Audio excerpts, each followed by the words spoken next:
All of us, at some time or another, have agonized over making a decision. Some decisions are major decisions.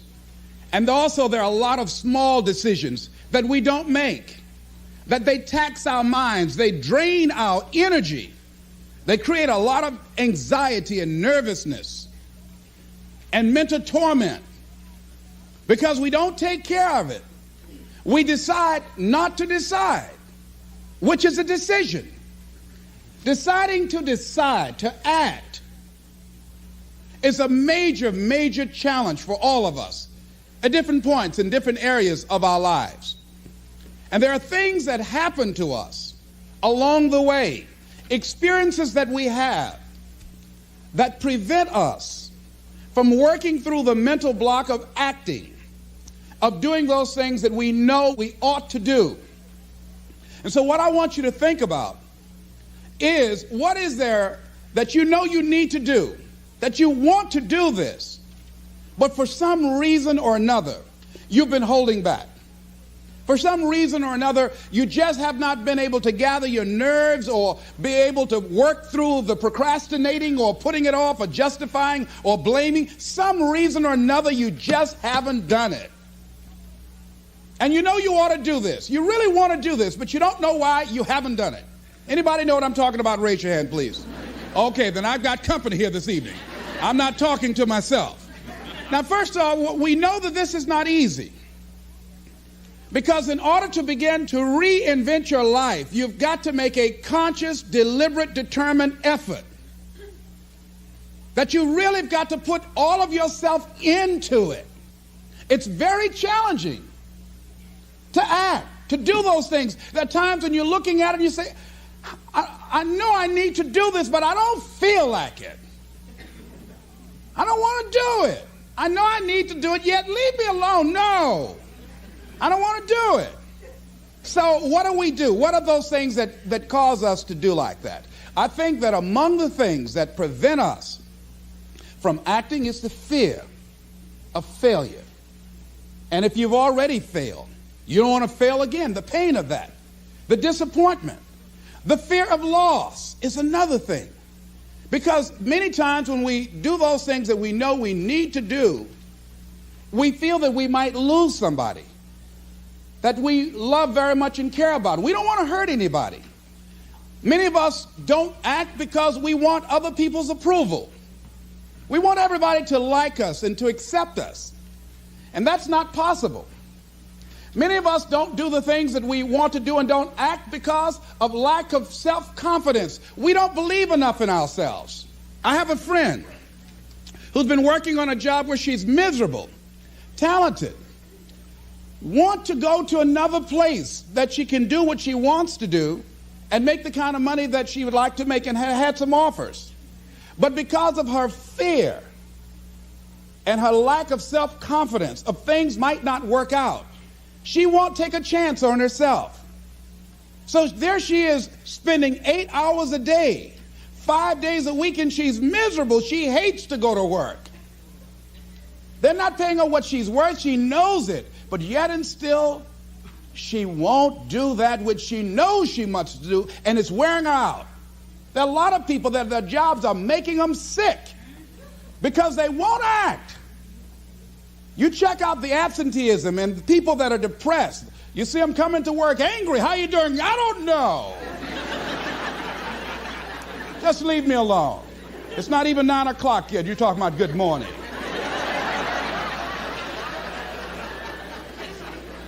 There are days you go to work, you want to just keep driving past the job. You don't want to stop because it's not in sync with who you are. But you haven't acted. Have another friend. This guy's brilliant. He's a business consultant.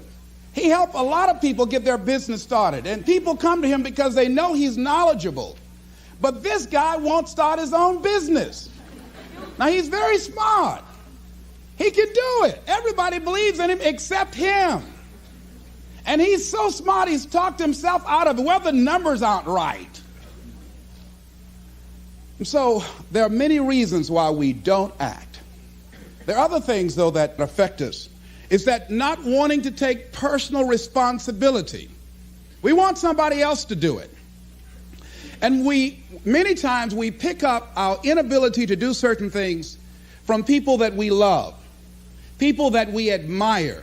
We identify with them, and we live in the context of their ideas, their opinions, and their life patterns. We buy into it unconsciously. My mother is a pack rat. She keeps everything. She doesn't throw anything away. And I have unconsciously picked that up. Now, my mother never said, let me show you how to keep everything, Les, and just clutter things. I unconsciously picked that up, many times unconsciously. We try to honor the people we love by being like them.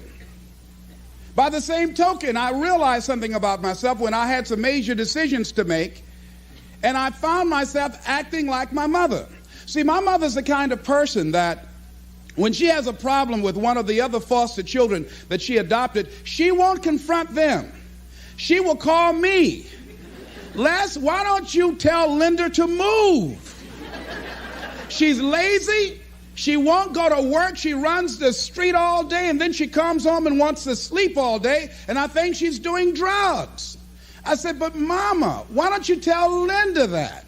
I bought the house for you. I told you when she wanted to come home, don't let a grown person come there and take care of them. You let her in. Well, after all, she's my child. Mama, then you handle that. When I tell her to leave, she say, Mama say I can stay. Mama, can I stay? And you tell her yes, and then you call me and say, she's still here.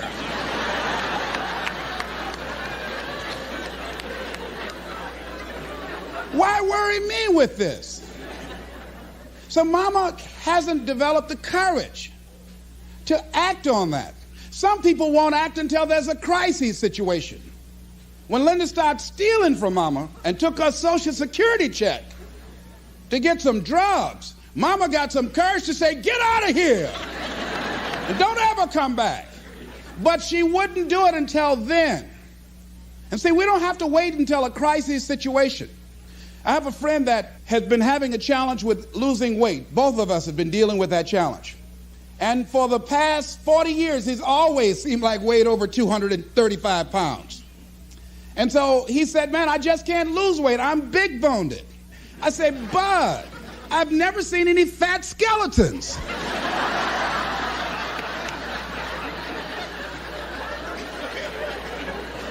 No, you need to act on your health. You can change this.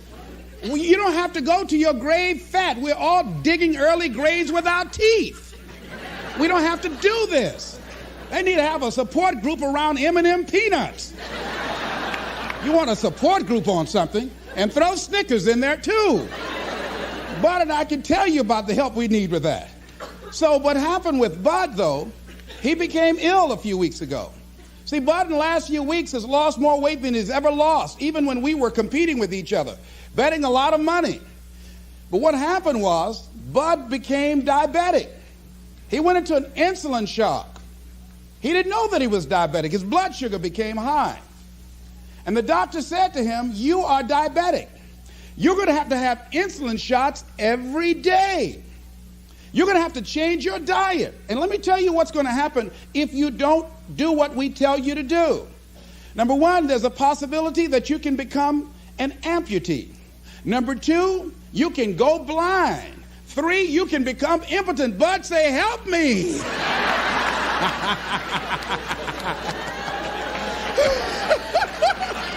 Like those guys with Paul, when Paul broke out of jail, those guys say, tell me what I must do to be saved. Bud wanted to be saved. I say, Bud, you want one of my peanut butter and jelly sandwiches? No. I say, Bud, I can't believe you're eating vegetables, man. You're exercising. He said, that's right, and jogging in place too. Now, he had the ability to do it before, but there's some people, it takes that kind of crisis to bring them into reality in order for them to act in their own best interest. Some people have to hit rock bottom in order to rise. I don't know why. You want to begin to look out on your life and what you want for you. And I think that when we begin to focus in the area of what does it take for us to act, I think we can say events can inspire us to act, like that particular event in his life. Circumstances. A friend of mine, he wanted to do something and he just did not have the motivation and the drive and the confidence within himself. But his circumstances changed overnight through an acquisition of the company that he worked for. He lost his job through the inspiration of desperation. He had to act. See, life also are things that can inspire us to act. See, if we don't have the courage, and that's what it takes, courage. It takes guts to do that which you know you need to do. If you don't have the courage to act, life many times will move on you and make you act. Life will whoop your butt so bad. You will be so miserable. You will catch so much hell. You say, yes, I will do it. What do you want me to do? Take me. A friend of mine said, I can't stop smoking. I can't stop smoking. Doctor said, Sam Axelrod, you have emphysema. Sam never picked up another cigarette and said, look at those stupid people smoking. Sam, you did it for 35 years. How can you talk about people? Well, I was different. I'm trying to help them. They don't have to do the same thing I did. But be compassionate, Sam. Isn't it interesting how quickly we forget? So I'm saying that look at something in your life. It might be just writing a letter to somebody to say thank you. It might be just to apologize to somebody. I had a confrontation in the Penobscot building with the security guard there. He responded to me what I perceived as a negative way, and he and I engaged in an argument. I did not like the way I handled that. I avoided going through the front door for a long time because I didn't want to face him. Finally, I decided to act, and I went up to him and said, I want to apologize to you for the way in which I handled this argument we had the other day. I was wrong. I hope you accept my apology. He said, I do. And I said, thank you very much. I felt relieved. Now, when you decide to act, it's not always going to be like that. A friend of mine did some work for me. It was below par, to say the least. I knew that this guy was capable of doing better work. I knew that he also had a fragile ego. So I was trying to think of what is the most sensitive way in which I can share this information with him. Because I wanted him to do my work over. I was going to pay him for what he did. But I needed my work done right. But I was afraid that I would hurt his feelings. I was very, very meticulous in how I approached him. And I said, let me share this with you. You know I care about you. And that you're a very talented and gifted person. And you and I both know that what you have given me is not a true reflection of your talents and abilities. And I'm saying, let's go back in the studio and do this again. And he said to me, I'm going to forget you ever said that.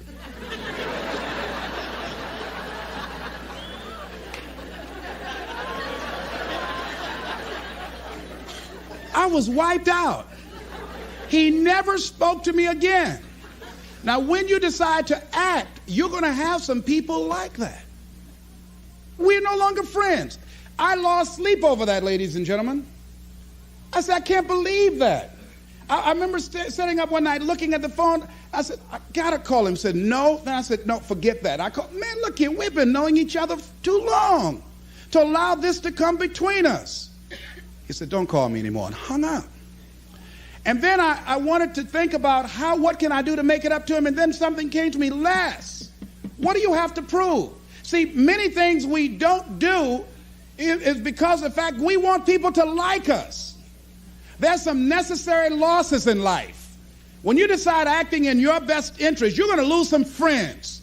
Everybody's not going to approve of you. There's some people that won't like you. Who do you think you are? You're arrogant. What do you think you can do? You think you can get away with that? You're selfish. Thanks, I got that. It's my life. And so what I'm saying to you is that as you begin to look out on your life, this is challenging. This is not easy acting. So what are the things that we can begin to do to harness our will? Number one, you've got to bring it out and look at it. You got to take the power out of it. You've got to expose it to the truth. And the truth is that it has no power over you. So write down something you want to act on, but for some reason that you've been holding back, and look at it. The next thing is, ask yourself the question, is it helping you to continue to put it off? If it's an asset for you to continue to procrastinate, then continue to do that. But if it's a liability for you, if it's causing you some mental and some emotional challenges, or perhaps a financial problem, look at that. Examine that for what it is. Next step, ask yourself, what's blocking you? What's preventing you from acting? Why don't you have the courage to handle that? Why won't you face that? What are you running away from? What kind of avoidance behavior are you engaged in? Next is, what is the worst thing that can happen when you take action? So I looked at that. And I said, what's the worst thing can happen when I tell him this? He can say, I don't like you. And he did. Now what happened? I experienced that. I looked at that. I saw that. And guess what, ladies and gentlemen? I didn't die. My feelings were hurt a little bit. I lost some sleep about it. And sometimes I think about it when I drive past his house. But I'm still here. It's uncomfortable. But it's okay. It doesn't bother me anymore. I've gotten used to it now. So what is the worst thing that can happen? I want you to visualize that, experience that, feel the nervousness and the discomfort. And the more you run it in your mind, the less power that it will have. Next is, how will you feel after taking this action?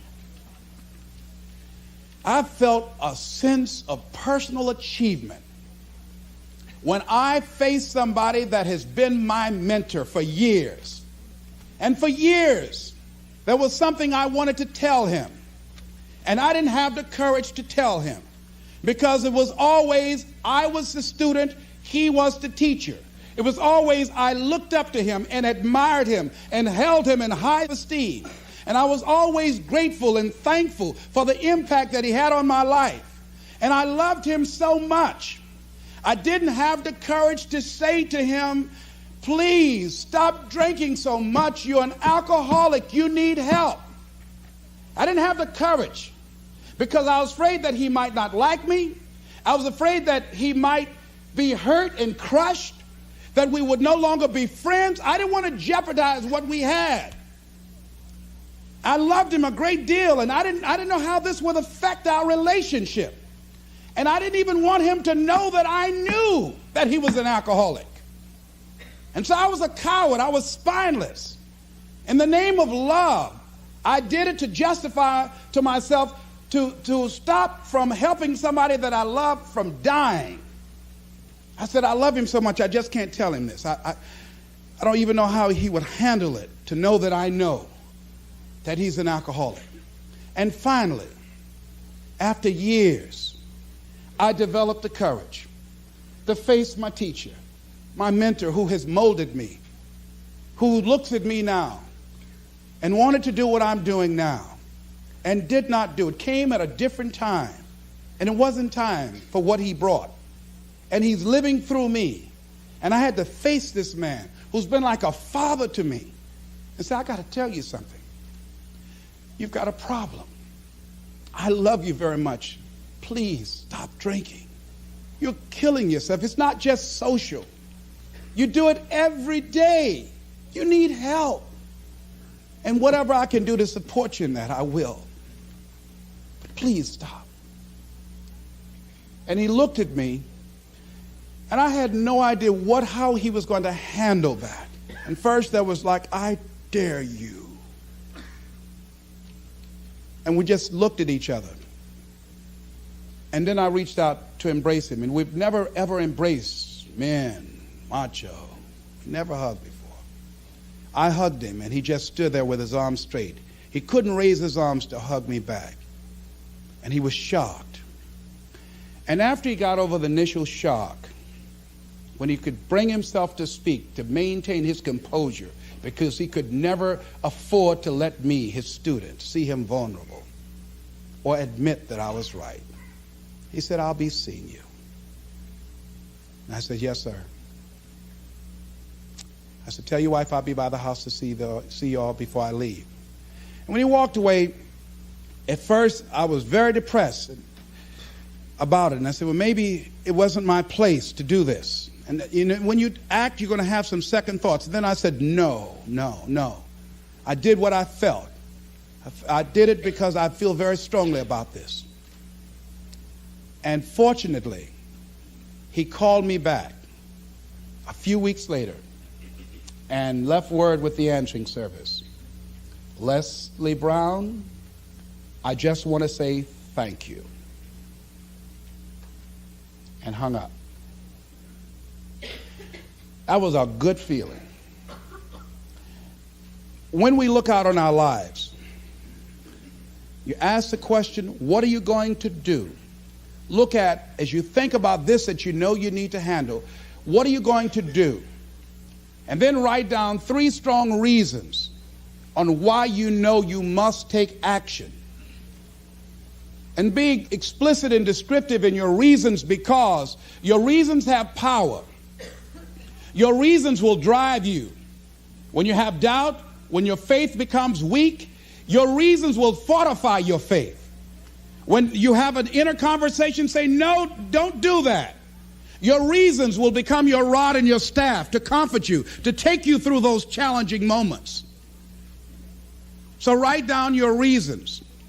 And what you will find, that when you decide to act, when you decide to take life on, and let me warn you, it can be painful, it will be uncomfortable, and that's where the growth is. When you're uncomfortable, when you're stretching out, when you're taking life by the collar, you're going to get thrown to the ground again and again and again. But when you have determination, and you know that what you're doing is right, it gives you your life, it gives a special meaning and power to you, you will have some power from on high. You will discover some things about yourself that will begin to electrify your personality. You'll begin to discover some things about you that you don't know you've got when you put yourself in that type of challenging situation. Repeat after me, please. I can go into action on anything in my life. Nothing is stopping me but me. No challenge in my life has any power over me. Here's something that Howard Thurman wrote on the decision to act. He said, it's a wondrous thing that a decision to act releases energy in the personality. For days on end, a person may drift along without much energy, having no particular sense of direction and having no will to change. Then something happens to alter the pattern. It may be something very simple and inconsequential in itself, but it stabs awake, it alarms, it disturbs. In a flash, one gets a vivid picture of oneself, and it passes.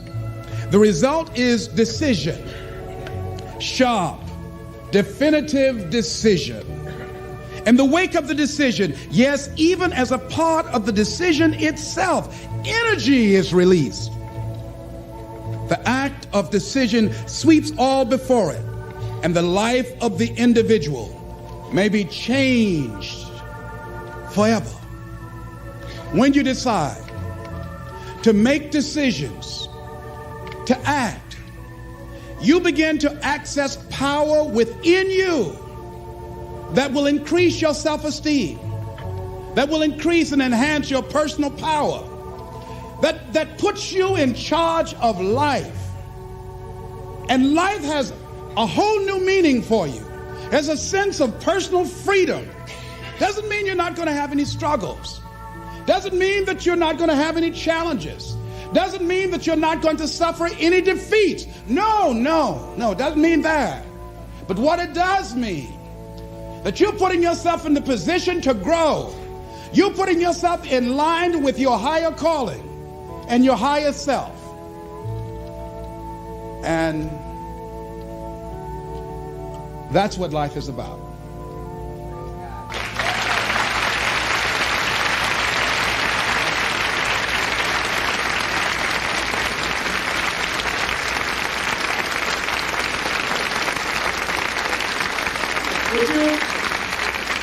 Would you join me in this affirmation, please? Everybody stand, please. I'm standing up to life. And the challenges in my life. I'm going to use all of me.